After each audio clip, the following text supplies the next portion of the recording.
Boa noite a todos. Que a graça e a paz do Senhor esteja com todos nós. Amém?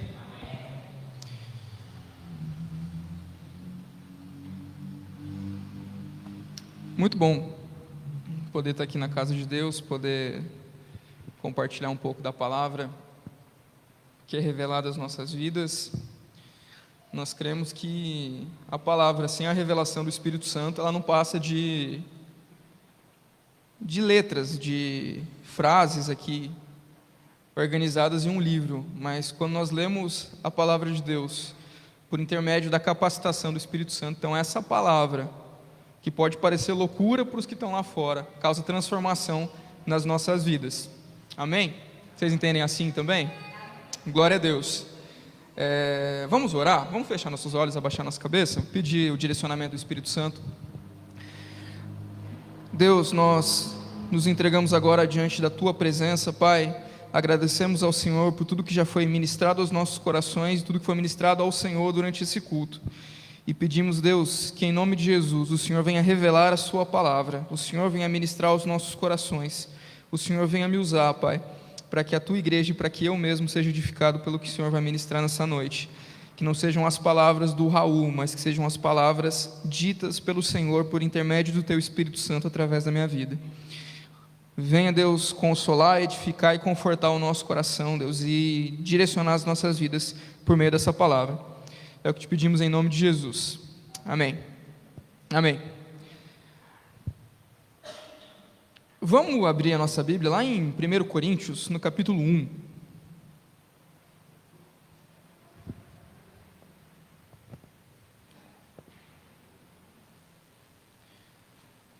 Confesso que eu estou com muito temor de pregar essa palavra hoje.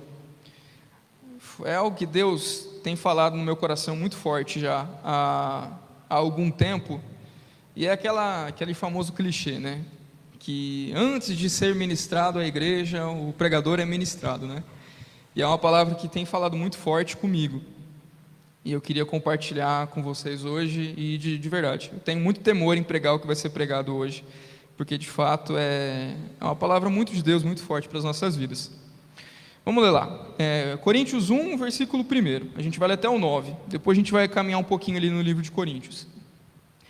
Paulo, chamado apóstolo de Jesus Cristo pela vontade de Deus, e o irmão Sóstenes, a igreja de Deus que está em Corinto, aos santificados em Cristo Jesus, chamados santos, com todos os que em todo lugar invocam o nome de nosso Senhor Jesus Cristo, Senhor deles e nosso. Graça e paz da parte de Deus, nosso Pai, e do Senhor Jesus Cristo.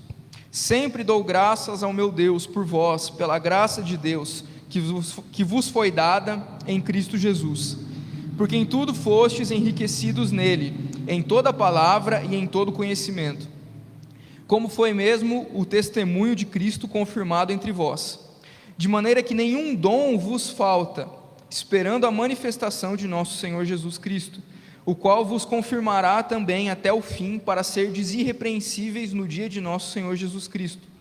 Fiel é Deus, pelo qual fostes chamados para a comunhão de seu Filho Jesus Cristo, nosso Senhor. Ok, até aí. Paulo está então enviando uma carta aos Coríntios, passando alguns ensinamentos, passando algumas exortações, enfim, ministrando a palavra de Deus aos Coríntios. E ele começa chamando os coríntios de santos, salvos, aqueles que reconheceram o testemunho de Cristo através da vida dele próprio. Paulo foi um dos que ajudou a fundar essa igreja em Coríntio. E ele é muito alegre por saber que ali em Coríntio havia uma congregação de salvos, uma congregação de pessoas que foram santificadas, que foram convertidas genuína e verdadeiramente por Deus. E ele caracteriza essa igreja como uma igreja que recebeu graça, uma igreja que recebeu palavra e conhecimento, e uma igreja em que não havia falta de dons. Ou seja, era uma igreja abençoada, uma igreja que foi abundantemente abençoada por Deus, com conhecimento da palavra, com conhecimento e sabedoria da palavra e do Evangelho. Uma igreja em que houve multiplicação de graça, E a gente entende que se houve multiplicação de graça, é porque a graça superabundou o pecado, porque é isso que a palavra nos ensina, que onde abundou o pecado, superabundou a graça. Ou seja, é uma igreja em que as pessoas que ali estavam antes viviam uma vida muito desregrada, uma vida muito afastada de Deus, mas que a presença de Deus foi tamanha ali que a graça superabundou. Enfim, a igreja de Corinto tinha tudo para ser uma igreja irrepreensível. Se a gente olhasse só para esse texto aqui, ou só para o primeiro capítulo de Coríntios, de 1 Coríntios, a gente poderia pensar que era uma igreja modelo, uma igreja padrão, uma igreja que não tinha muitos problemas, mas isso não é verdade. A gente vai ver no decorrer da carta de Coríntios, que a igreja de Corinto era uma igreja muito desunida. Apesar de ser conhecedora da palavra, apesar de Paulo se alegrar por saber que as pessoas ali em Corinto, os crentes de Corinto, conheciam profundamente a palavra, ela era uma igreja desunida. A igreja de Corinto também era uma igreja que estava inundada da imoralidade sexual. Era uma igreja em que as pessoas que a frequentavam não tinham muito pudor no que se refere a pecados sexuais. Era uma igreja permissiva nesse sentido. Para a gente entender um pouquinho, a cidade de Corinto era uma cidade em que havia um templo da deusa Afrodite, uma deusa grega, e no templo de Afrodite, que era conhecida como a deusa do amor, a deusa ali da sensualidade e tal, haviam prostitutas sacerdotisas, que eram mulheres que viviam no templo, que viviam da prostituição e que eram sacerdotisas de Afrodite. Então a realidade de Corinto era uma realidade de uma cidade, uma sociedade ali, uma comunidade muito depravada sexualmente. E a igreja de Corinto, repito, por mais que fosse conhecedora da palavra, por mais que houvesse multiplicidade de dons, por mais que fosse uma igreja em que havia superabundado a graça de Deus, era uma igreja que não conseguia se livrar dessa imoralidade sexual que parava sobre a cidade de Corinto. E era uma igreja então que tinha extrema dificuldade de se manter nos caminhos de Deus, de se manter firme no meio de um mundo secular. Era uma igreja extremamente influenciada pelo meio em que ela estava inserida. Ao invés de influenciar as pessoas de Corinto por meio do Evangelho, era uma igreja que se deixava influenciar pelo seu meio e se corrompia com pecados, se corrompia no Evangelho e na prática do Evangelho. E quando a gente para pensar na igreja atual, e quando eu falo igreja, eu estou falando de não só da nossa, ou não falo exclusivamente ou especificamente sobre a nossa comunidade, mas eu falo da igreja de uma forma geral, de uma forma global, das pessoas que se dizem crente, que andam pela rua por aí todos os dias. A gente vê que é uma igreja que tem anos de construção de conhecimento sobre a Bíblia. Já faz 2000 anos que Jesus veio, viveu, nos ensinou, morreu, que os apóstolos deixaram os ensinamentos do verdadeiro Evangelho. Já faz 2000 anos então que a gente tem estudado e reestudado a Bíblia, e ainda assim a gente tem caído em pecados, em corrupção, em concupiscências. É uma igreja que há anos tem caminhado debaixo de bênçãos de Deus, que tem sido abençoada por Deus. Uma igreja que há anos tem experimentado da comunhão com Deus, mas que há anos tem se corrompido e se entregado também a pecados. É uma igreja rica em dons. Se a gente for parar para pensar, nunca na história da igreja a gente teve tantos cantores, ministros de louvor, a gente nunca teve tantos pregadores, a gente nunca teve tantos bons escritores que escrevem sobre o Evangelho, escrevem sobre a palavra, a gente nunca teve tantas versões bíblicas. Se a gente pensar aqui, quando Martinho Lutero traduziu a Bíblia para o alemão, lá atrás na Reforma Protestante, havia uma única versão bíblica que ele traduziu para a língua que era falada ali na região dele. E hoje a gente tem dezenas de versões. Se uma versão a gente não entende muito bem, a gente tem outras mais descomplicadas ou com uma linguagem um pouco mais fácil. A gente tem músicas de todos os tipos que louvam a Deus e que nos edificam. Enfim, hoje nós podemos dizer que a gente está no ápice ou no auge do que a gente conhece de construção teológica, de sabedoria sobre a Bíblia, de dons sobre o Evangelho, ou de dons direcionados à pregação e à ministração do Evangelho. A gente vive o nosso melhor, o nosso ápice, mas ainda assim, quando nós olhamos para a realidade dos cristãos, olhamos para a realidade do Evangelho, olhamos para a realidade da igreja, a gente ainda vê uma igreja como a igreja de Corinto, que apesar do conhecimento, apesar da graça multiplicada e apesar da multiplicidade de dons, é uma igreja corrompida e que se corrompe e que continua se corrompendo. E eu queria que a gente adiantasse até o capítulo 5 de Coríntios, de 1 Coríntios. Vamos ler lá, por favor.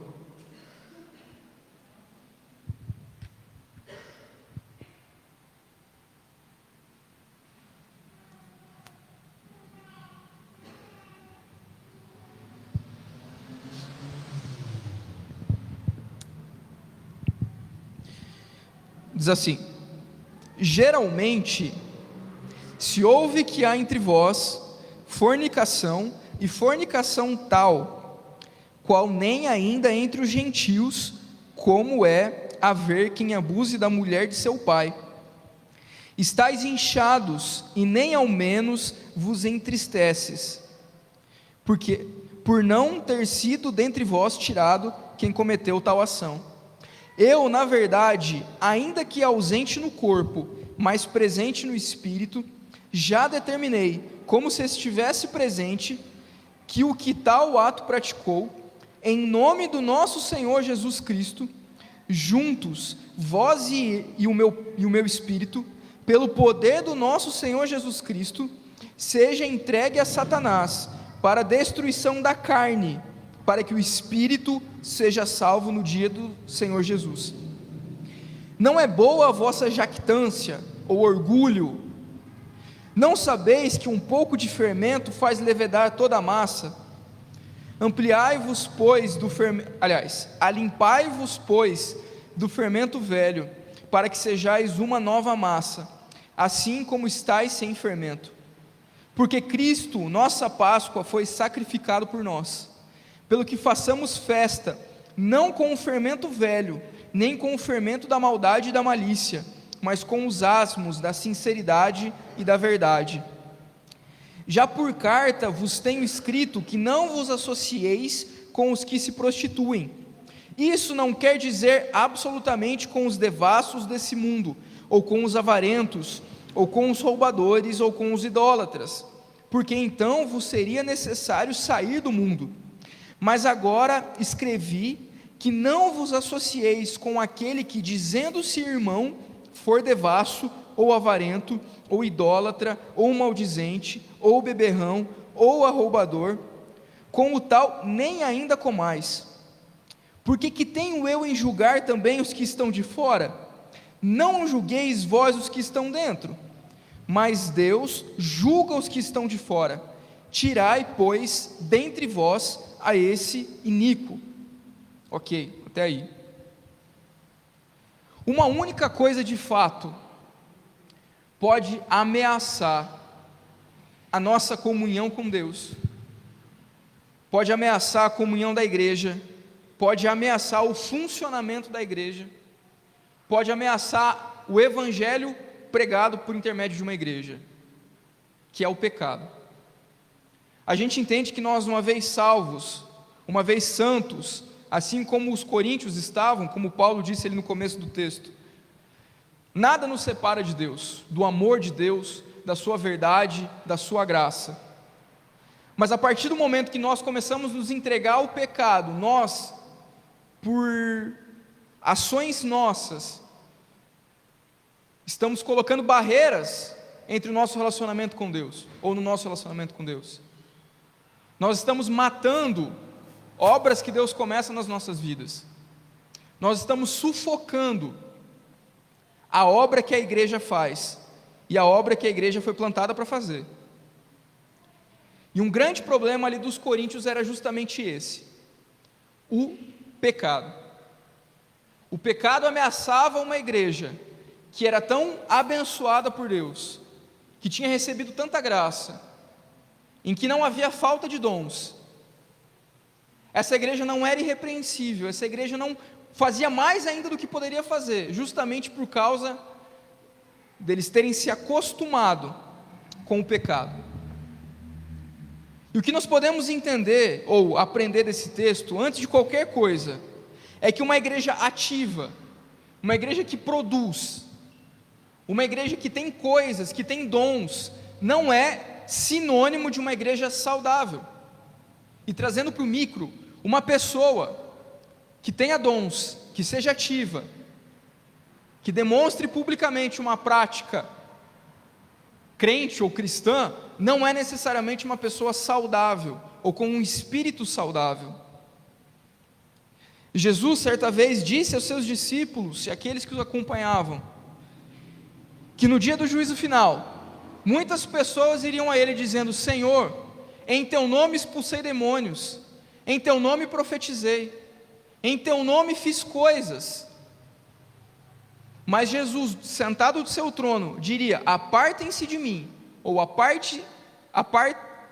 que você se aparte de mim, porque eu não te conheço.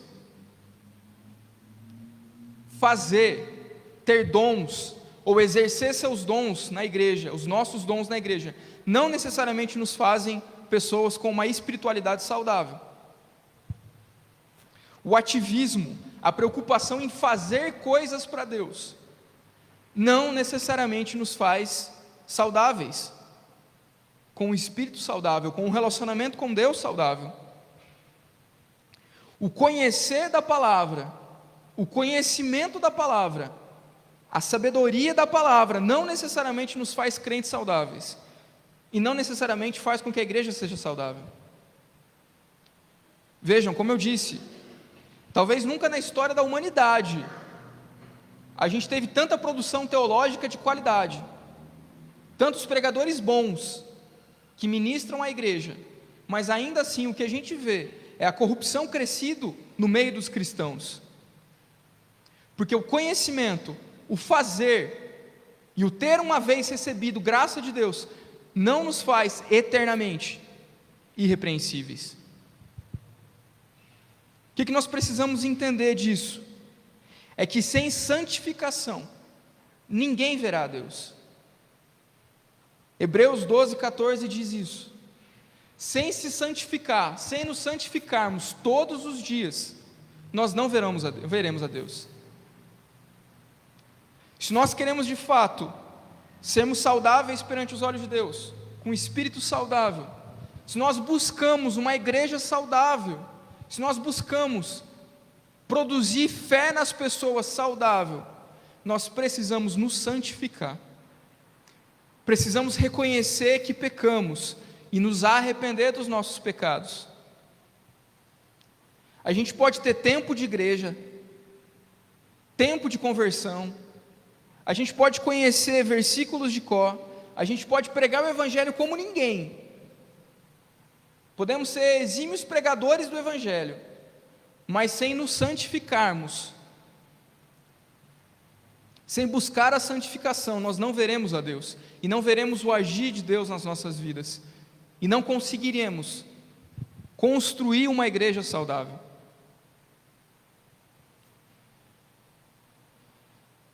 Há uma necessidade muito grande de reconhecer as nossas falhas e de entender que precisamos ser repreendidos por Deus. A gente precisa quebrar o nosso orgulho, que muitas vezes nos faz achar que, porque uma vez salvos, uma vez conhecedores da palavra, nós somos perfeitos, ou que não precisamos de mais nada. Nós, enquanto igreja, nós andamos muito mimados, nós andamos muito melindrosos, Pregações que apontam as nossas falhas e que apontam os nossos pecados muitas vezes têm nos incomodado. É por isso que a gente vê um crescente número de pregadores que pregam para afagar o nosso ego, para passar a mão na nossa cabeça e dizer que está tudo bem. Mas não é isso que a gente precisa. A gente precisa de palavra que confronta. A gente precisa de uma palavra que penetra no nosso coração profundamente, quebrando o nosso orgulho, apontando o nosso pecado, porque se não nos santificarmos, não veremos a Deus. Veja, os coríntios tinham tudo para ser exemplo no local onde eles estavam plantados, mas o seu pecado os impedia, e por causa disso eles desagradavam a Deus. Prosseguindo, a igreja precisa se incomodar com o seu próprio pecado. Ali no versículo 1 e 2, Paulo está dizendo assim: olha, eu sei que no meio de vocês a imoralidade sexual é tamanha que vocês são mais imorais do que os gentios, ou seja, aqueles que não conhecem a palavra. E mesmo assim vocês permanecem inchados e não se entristecem com o seu próprio pecado. O que Paulo está querendo dizer? Eles permanecem inchados, permanecem insatisfeitos. Sabe quando você come uma refeição assim, come bastante, e daí você fica satisfeito, e daí dá aquela sensação assim, parece até um sono, você fica ali, aquela paz de espírito, dá aquela satisfação pessoal. Eles estavam daquela forma, eles estavam se sentindo tão bem consigo mesmos, eles estavam se sentindo tão perfeitos, tão abençoados, tão satisfeitos, que eles não conseguiam olhar para o pecado de dentro da igreja e se entristecer com o pecado. Eles sabiam, porque se Paulo sabia, Paulo que não estava aqui, porque se ele estivesse aqui ele não estaria enviando carta, né? Ele estava longe, por isso que ele enviou uma carta. Se essa informação chegou a Paulo, que estava longe deles, é porque era algo que era de conhecimento público ali das pessoas. Era algo que todo mundo sabia, que todo mundo via, que todo mundo percebia. E ainda assim eles não conseguiam se incomodar com aquilo. Eles não ficavam chateados, eles sequer se entristeciam por saber que a imoralidade sexual, ou que o pecado havia tomado conta da igreja. E quantas vezes nós também olhamos para a nossa vida e enxergamos o nosso pecado, olhamos para a igreja e vemos que precisamos nos converter, de fato, precisamos nos arrepender de fato, mas a gente não consegue se incomodar com o nosso pecado. A gente permanece satisfeito, orgulhoso conosco mesmos. A gente olha para a gente e se sente salvo, e se sente perfeito e irrepreensível. Olhamos para nós e não enxergamos que precisamos de conversão e de arrependimento, talvez mais do que aqueles que estão da porta para fora da igreja. Paulo disse: a imoralidade de vocês é tanta que eu não vi entre os gentios tamanho pecado quanto eu vejo dentro de vocês. Muitas vezes o nosso coração precisa se converter mais e se arrepender mais do que as pessoas que estão no mundo, que não conhecem a Deus. A gente só vai conseguir experimentar um verdadeiro avivamento da palavra, a gente só vai conseguir enxergar Deus fazendo coisas na nossa vida, a gente só vai conseguir cumprir o nosso propósito na terra, quando a gente se incomodar com o pecado da igreja, e se arrepender dos nossos maus caminhos, e orar para que Deus tenha misericórdia dos nossos erros. A gente não pode achar que está tudo certo, a gente não pode ver o evangelho sendo falseado por aí e achar que está tudo certo. Isso precisa nos incomodar. A gente não pode continuar frequentando a nossa igreja em pecado e achar que está tudo certo, isso precisa nos incomodar. A gente não pode achar que todos os dias falsos profetas têm se levantado e que isso está tudo certo. Precisamos nos incomodar com isso e orar a Deus, pedindo para que o Espírito Santo toque nos nossos corações e que a gente se arrependa dos nossos maus caminhos. A gente precisa se indignar com o pecado. A gente precisa se indignar com o que não está certo. Não podemos ser indiferentes ao erro e ao pecado. E pior ainda, não podemos ser complacentes. Não podemos corroborar isso. Não podemos abraçar o pecado e dizer que está tudo certo. A gente não pode normalizar a iniquidade. A gente não pode normalizar o pecado, a maldade, a perversidade nas nossas vidas e dentro da igreja. Que todos os dias nós oremos a Deus, clamando por misericórdia, e que o Espírito Santo dele toque nos nossos corações, para que a gente se arrependa dos nossos maus caminhos. Estão me acompanhando? Amém? Prosseguindo. Da mesma forma que nós devemos nos incomodar com os nossos pecados, nós devemos ansiar, desejar profundamente sermos corrigidos por Deus. No versículo 3 a 5, Paulo fala aos coríntios o seguinte: olha, estes que praticam a imoralidade sexual, estes que estão em pecado na igreja, eu tenho clamado a Deus, e mesmo não estando presente, que o meu Espírito esteja presente no meio de vocês, e que vocês clamem a Deus junto comigo, para que estes sejam entregues a Satanás na sua carne, para que o seu espírito seja salvo no dia do juízo final. Olha que forte isso.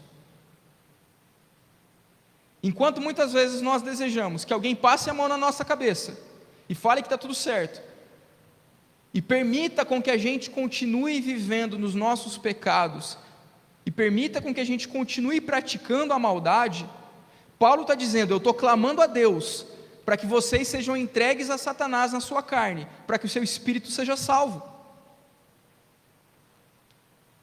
E quando Paulo está dizendo entregues a Satanás, não está querendo dizer: olha, eu quero que vocês morram e vão para o inferno. Muito pelo contrário.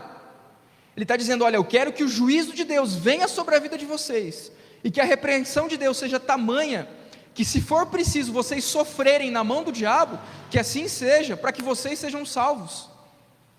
Se for preciso vocês passarem por provações, se for preciso que vocês passem por correções muito severas, que assim seja, porque eu prefiro que na terra vocês sejam trucidados, mas que vocês estejam no céu, do que vocês passem a vida de vocês achando que está tudo certo, mas que no dia do juízo final vocês fiquem deixados para trás.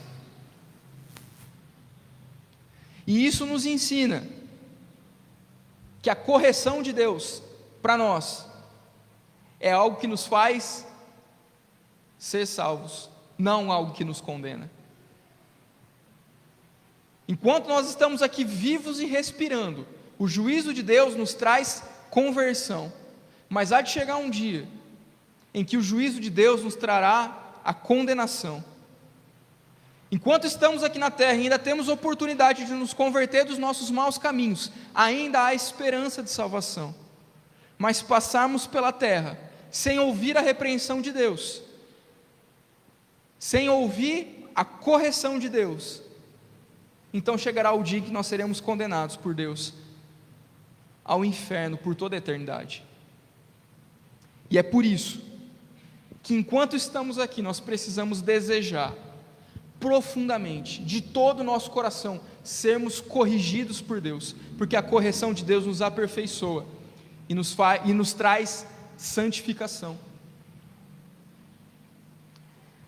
Quando a gente vê Paulo dizendo isso aqui para os coríntios, a gente entende, quando Deus disse a Jeremias: olha, desce à casa do oleiro, que eu tenho uma coisa para te mostrar.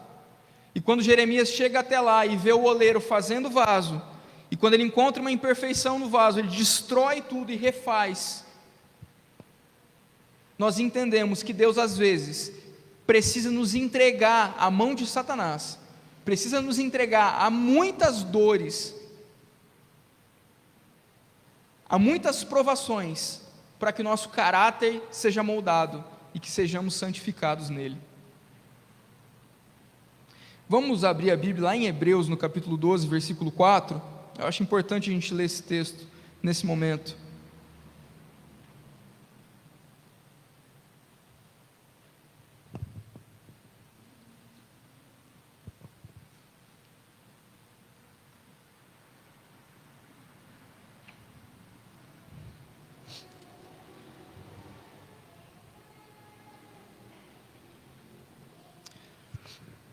Hebreus 12, 4.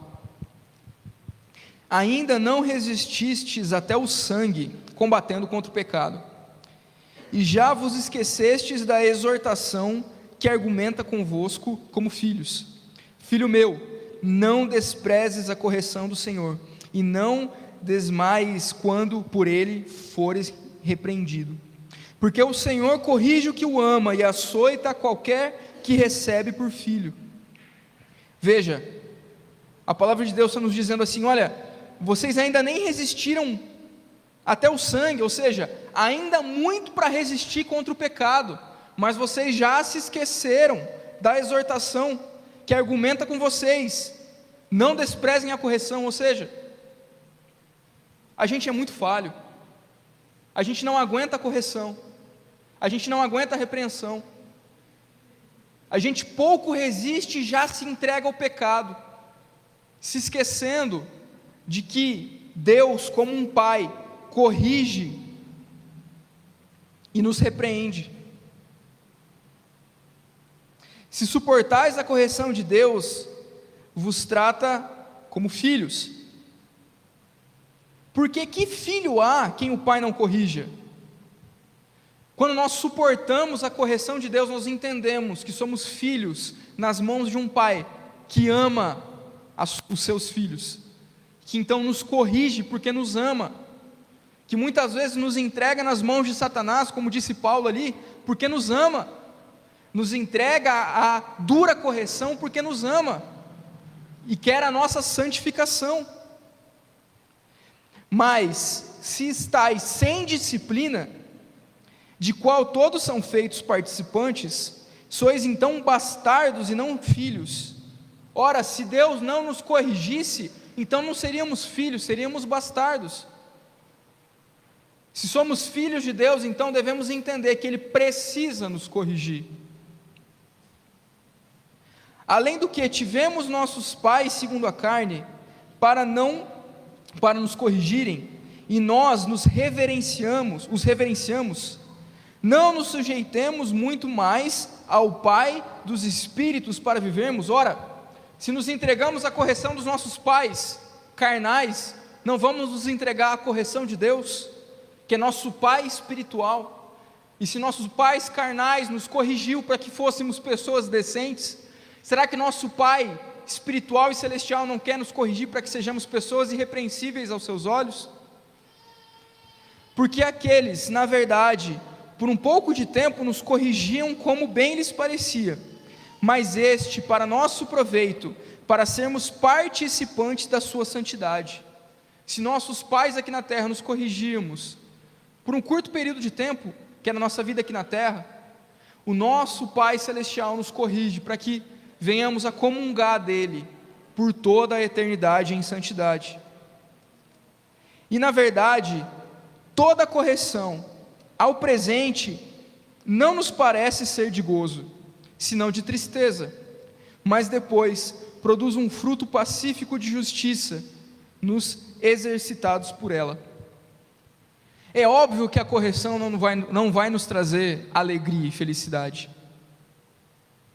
Quando os nossos pais brigavam com a gente, quando a gente era criança, muitas vezes nos castigava fisicamente, isso não era motivo de alegria, a gente não sentia prazer naquilo. Da mesma forma, quando Deus nos corrige, quando Deus pesa a sua mão sobre nós, é óbvio que isso não vai nos trazer felicidade, isso não vai nos trazer alegria, isso não vai nos trazer paz, não vai nos trazer um sentimento de satisfação. Mas quando a correção passa e nós entendemos que Deus nos corrigiu porque nos ama enquanto Pai, e que nós somos seus filhos, quando nós entendemos que a correção de Deus nos traz santificação, aí sim, isso é motivo de alegria, isso é motivo de gozo em Deus. Nós, enquanto cristãos, então, enquanto igreja, precisamos desejar que, se for preciso Deus pesar a mão por nós, que Ele pese. Se for preciso que a gente perca muitas coisas, então que assim seja. Se for preciso que a gente passe por muita tristeza, muitas dores, para sermos santificados, testados e provados por Deus, que assim seja então. Talvez o nosso maior defeito hoje enquanto igreja é esse: a gente está muito mimado, a gente está muito mimizento, a gente está muito melindroso, quando na verdade a gente precisava desejar mais sermos corrigidos por Deus. A gente precisava desejar mais palavras de confronto, palavras de correção, palavras que quebram o nosso orgulho, que apontem as nossas falhas, que apontem o nosso pecado, mas que nos santificam. É pesado, dói, mas nós precisamos da correção de Deus, e precisamos nos entregar a essa correção de Deus. Amém? Aprendemos também com a correção de Paulo aos Coríntios, que a nossa arrogância nos impede de ver as nossas falhas e entender que precisamos de correção. Ali no versículo 6 Paulo fala aos Coríntios: não é boa a vossa jactância. O que é jactância? Orgulho, sentimento de satisfação consigo mesmo. Em outras versões vai estar falando justamente a palavra orgulho. Mas Paulo está dizendo aos Coríntios: olha, o seu orgulho não impede vocês de enxergar que o pecado no meio de vocês tem sido como fermento, ou seja, tem multiplicado. O nosso orgulho, a nossa arrogância, esse sentimento que eu disse de estarmos satisfeitos com a nossa salvação que uma vez nos foi dada, ou com a revelação da palavra que uma vez nos foi dada, nos impede de ver que o pecado cresce em nós, como o fermento faz crescer uma massa. É verdade, o Espírito Santo já se revelou a nós. É verdade, já fomos salvos e santificados. É verdade, já recebemos a graça de Deus quando nos convertemos. Mas se isso nos é motivo de orgulho, se isso faz com que nós olhemos para nós mesmos e não consigamos enxergar as nossas falhas, então isso faz com que o pecado se alastre por todo o nosso espírito e nos afaste de Deus. Precisamos combater a arrogância no nosso coração, o orgulho do nosso coração. Às vezes a gente se sente bom, se sente santo por nossas próprias forças. A gente pensa assim: bom, porque eu tenho dons, porque eu falo, porque eu prego, porque eu faço, porque eu sou uma pessoa boa, eu sou uma pessoa que pratica a bondade, então eu acho que eu estou no caminho certo. Mas nós entendemos que não são as boas ações, não é a nossa própria força, não é o que nós fazemos, mas é a graça de Deus todos os dias sobre as nossas vidas.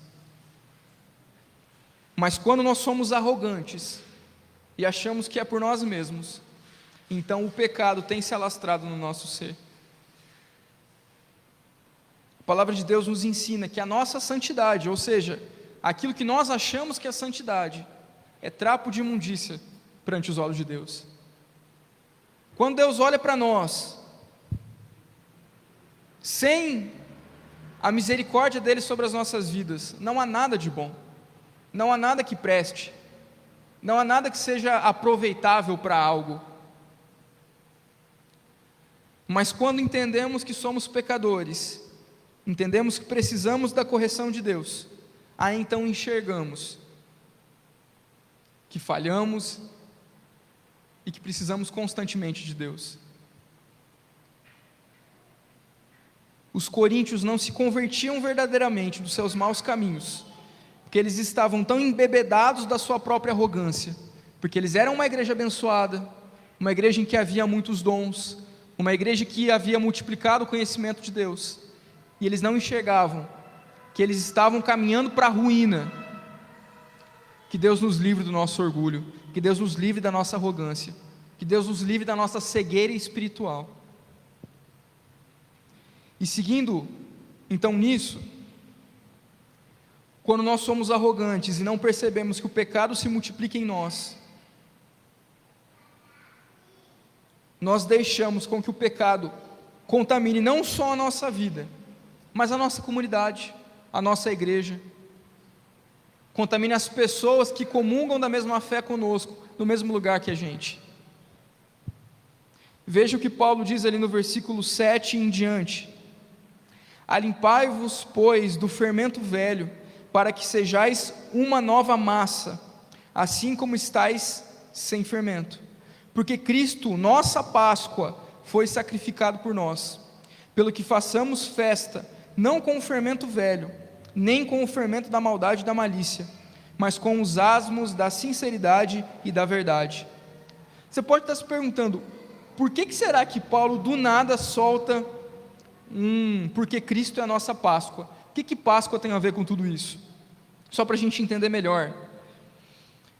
A primeira Páscoa que foi celebrada lá no Egito, que foi a comemoração de Deus libertando o povo do Egito e trazendo então para a terra prometida, ela foi celebrada com 3 elementos: o cordeiro, que óbvio apontava para Jesus, e era aquele que depois de morto teve o seu sangue aspergido sobre os umbrais da porta, aquele sangue também representava o sangue de Jesus. Teve as ervas amargas. O que eram as ervas amargas? Eram ervas que, por serem amargas, por terem aquele gosto característico, remetiam à lembrança de todo o sofrimento que Israel tinha passado no Egito e que de agora em diante então não passaria mais. Era um memorial do que era a velha vida e do que Deus estava tirando eles. E era o pão ázimo, ou o pão asmo, que era o pão sem fermento. Por que o pão sem fermento? Porque o fermento ali representava o pecado, representava a maldade, a iniquidade. Então o pão era sem fermento porque representava uma Israel que estava sendo tirada de um meio pecador e sendo levada para viver um novo destino de santidade em Deus. Então o fermento, ele representa nas Escrituras o pecado, ele representa então a iniquidade. E da mesma forma que Paulo diz que o pecado cresce como o fermento dentro da comunidade, ele diz: olha, é preciso que vocês então comemorem a Páscoa em Jesus com um pão sem fermento, ou com um pão asmo.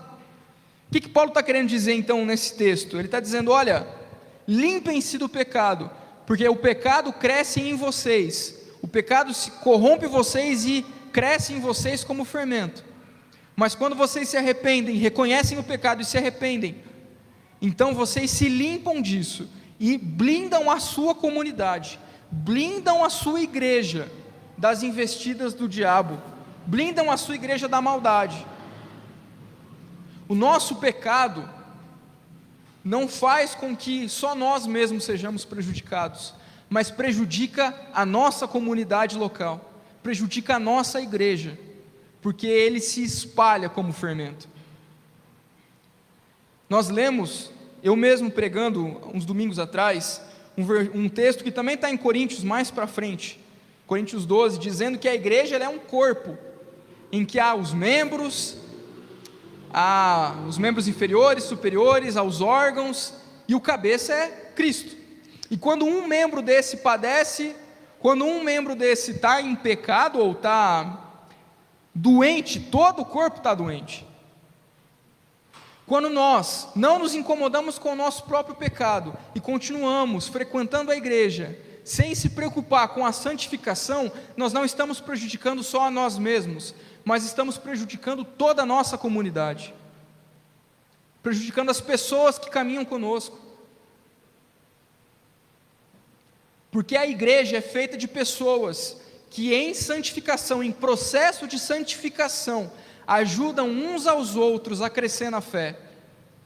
Se nós ainda não nos arrependemos verdadeiramente dos nossos maus caminhos, como é que nós vamos suportar, ajudar as pessoas que caminham conosco a crescer na fé? Como é que nós vamos ser suporte? Como é que nós vamos ser boca de Deus? Como é que nós vamos ser instrumento de Deus? Como é que nós vamos cumprir o nosso papel de edificarmos uns aos outros? A igreja de Corinto, como disse, repito, é importante frisar isso. Por mais que fosse uma igreja em que houve multiplicação de graça, multiplicação de conhecimento da palavra e multiplicação de dons, falhava, porque deixava o pecado se alastrar dentro dela, porque as pessoas não cumpriam o seu papel de, em processo de santificação, auxiliar umas às outras a se santificar. Pelo contrário, olhavam os pecados das pessoas, olhavam os pecados dos outros membros e não se indignavam com aquilo, mas colaboravam com aquilo, aceitavam aquilo. E isso prejudicava então toda a igreja. A igreja é um corpo, nós somos um corpo, e a gente precisa assumir a responsabilidade de santificarmos a nós mesmos, para que todo o corpo seja santificado. Amém? Concluindo, não cabe à igreja julgar o mundo. O mundo já foi julgado pelo próprio Deus, mas nos cabe sim julgarmos a nós mesmos. A igreja precisa julgar a si mesma, se provar, se testar, para ver se ela caminha na direção correta. Nós devemos colaborar uns com os outros na nossa santificação, devemos julgar uns aos outros, devemos tratar os nossos pecados uns dos outros. Do versículo 9 em diante, Paulo está dizendo assim: olha, certa vez eu escrevi a vocês e disse assim: não se assentem, não se ajuntem, não se associem com aqueles que são impuros. E vocês pensaram que era para simplesmente ignorar as pessoas que estavam no mundo. Mas como é que vocês vão simplesmente ignorar as pessoas que estão no mundo? Para que isso acontecesse, vocês precisariam ser retirados desse mundo. Isso vai acontecer quando vocês forem arrebatados. O mundo é o campo missionário de vocês. Quando eu falo para vocês não se associarem com os impuros, eu estou falando para vocês dentro da igreja. Eu estou falando para vocês não aceitarem o pecado de dentro da igreja.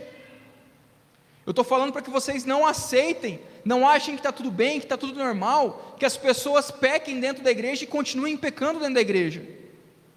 E ele conclui ali esse trecho dizendo: olha, o mundo já foi julgado por Deus. Quem está da porta para fora já recebeu a condenação de Deus.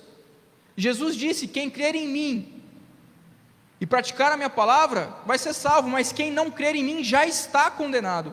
O mundo já está condenado. Não nos cumpre ficar condenando o pecado do mundo, mas nos cumpre, nos importa, é importante que a gente condene os nossos pecados dentro da igreja, porque uma vez que nós condenamos os nossos pecados aqui dentro e nos santificamos, aí sim nós alcançamos o mundo. Aí sim nós transformamos a nossa realidade no mundo. Mas muitas vezes nós, enquanto cristãos, ficamos de dentro da igreja apontando para quem está fora, apontando para os pecados de fora, e nos esquecemos de nos arrepender dos nossos próprios pecados. Jesus disse certa vez: não julgueis para não ser julgados. E hoje a gente pega esse versículo e deturpa completamente o significado das palavras de Jesus, e a gente acha que ninguém pode apontar as nossas falhas. Mas se a gente continuar lendo o texto, a gente continuar lendo a fala de Jesus, chega uma hora que Jesus vai dizer assim: tira primeiro a trave que está no teu olho, para depois tirar a trave que está no olho do irmão. Ou seja, santifique-se primeiro e depois auxilie os seus irmãos a se santificarem. Mas enquanto você não se santificar, você não está na posição de julgar ninguém. Nós, enquanto igreja, então, precisamos entender que não nos cumpre de fato ficar nos ajuntando em rodinhas e dizendo, olha, tal irmão está pecando. Mas é nosso papel buscar a santificação em Deus, para que o irmão que caminha conosco olhe o nosso exemplo de fé e não peque mais.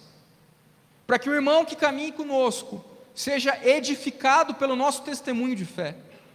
Para que a gente, com toda a longanimidade, como diz a palavra, exorte aqueles que caminham conosco.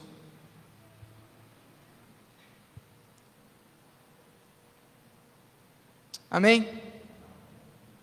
A igreja, então, ela é a Assembleia dos Santos. Paulo começa se referindo ali aos coríntios como os santos salvos em Deus. Nós somos a Assembleia dos Santos. Nós somos aqueles que foram chamados por Deus para a santificação. Não há lugar no nosso meio para o pecado. Se há uma grande lição disso tudo, que a gente poderia tirar, é que nós não podemos nos conformar, aceitar e achar que está tudo bem o pecado dentro da igreja. Mas nós precisamos ter o coração disposto à correção de Deus, buscarmos a santificação, porque sem a santificação ninguém verá a Deus. Que tenhamos um coração disposto a ser exortado pelas nossas lideranças, pela nossa liderança. Tenhamos um coração disposto a ser corrigido por aqueles a quem Deus levantou para fazer isso. E que a nossa santificação diária venha ser instrumento de edificação de outros irmãos. E que assim, sucessivamente, venha ser instrumento de conversão daqueles que estão lá fora. Amém? Que essa palavra venha falar conosco, venha reverberar no nosso coração e venha fazer com que a gente de fato encontre o caminho do arrependimento e da santificação. Amém? Vamos orar? Senhor Deus, que bênção poder, Pai, sermos confrontados pela Tua Palavra, sermos corrigidos pela Tua Palavra. Deus, venha e nos corrige cada vez mais, venha, Deus, e nos confronte cada vez mais, para que a gente seja testado e provado, Deus, e que a gente seja santificado. Que o Senhor venha abençoar as nossas vidas, Pai, que o Senhor venha nos dar um caráter irrepreensível aos Teus olhos, que o Senhor venha, Deus, cuidar de nós, que sejamos exemplos de cristãos, Pai, que sejamos, Deus, exemplos de santificação, que as pessoas vejam o nosso exemplo de santificação e aprendam conosco, Deus, e se transformem, Deus, através do nosso testemunho. Deus, que Teu Espírito Santo resplandeça nas nossas vidas de tal forma que nós venhamos a diminuir e que o Teu Espírito cresça. Deus, nos dê um final de noite abençoado, nos leve em paz, Deus, cuida de nós, fica conosco, é o que nós te pedimos em nome de Jesus. Amém.